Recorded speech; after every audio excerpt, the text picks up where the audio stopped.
আমি হাসানাত আব্দুল্লাহ সাজ্জিদ আলম থেকে যে সমন্বয়ক আছেন আপনাদেরকে বলবো, আপনারা বিশ্ববিদ্যালয়ের ছাত্র, মনে রাখবেন অতিরঞ্জিত কোনো কিছু ভালো না। তারেক জিয়া যে সিচুয়েশন নিচে যে এক মেয়াদে 2 বারের বেশি কেউ প্রধানমন্ত্রী থাকতে পারবে না, সেই কথাকে আমি না শুধু গোটা বাংলাদেশের প্রত্যেকটা জনতা সমর্থন করে।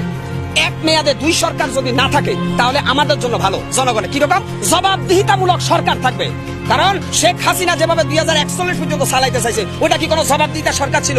তো তারেক রহমান যে ঘোষণা দিয়েছেন যে এক মেয়াদে কেউ 2 বারের বেশি প্রধানমন্ত্রী হতে পারবে না, তাহলে বিএনপির ভিতরে যারা বেশি সন্ত্রাসী, ভটপাদার, ভূমিদস্যুকারী, ওরা কিন্তু মনে রাখবে যে আমরা কিন্তু 10 বছর পরে হলেও জনতার আদালতে হিসাব দেবো। অতএব এখানে আর বেশি ক্ষমতার অপব্যবহার করার সুযোগ নাই, বুঝছেন? তারেক জিয়ার এই কথাটা আমি সমর্থন করি। আরেকটা জিনিস হচ্ছে, তারেক রহমানকে এদেশের মানুষ যারা তরুণ আছে তারা এখন ভোট দিতে মুখিয়ে আছে একটা কারণে, কারণ আমরা তারুণ্যের নেতৃত্ব এখন দেখতে চাই, তারুণ্যে। আর এখানে ছাত্র বৈষম্য বিরোধী ছাত্র আন্দোলনের যে সমন্বয়ক সাজ্জিদ হাসানাত আব্দুল্লাহ, উনারা দেশপ্রেমিক, জনতার পক্ষে লড়াই করছে, উনারা রাজনীতিবিদ নয়।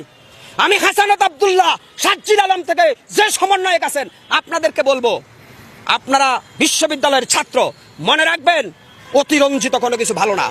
আপনাদেরকে মনে করিয়ে দিতে চাই, আপনাদের চাইতে অনেক ট্যালেন্টার রাজনীতিবিদ বিভিন্ন দলে আছে।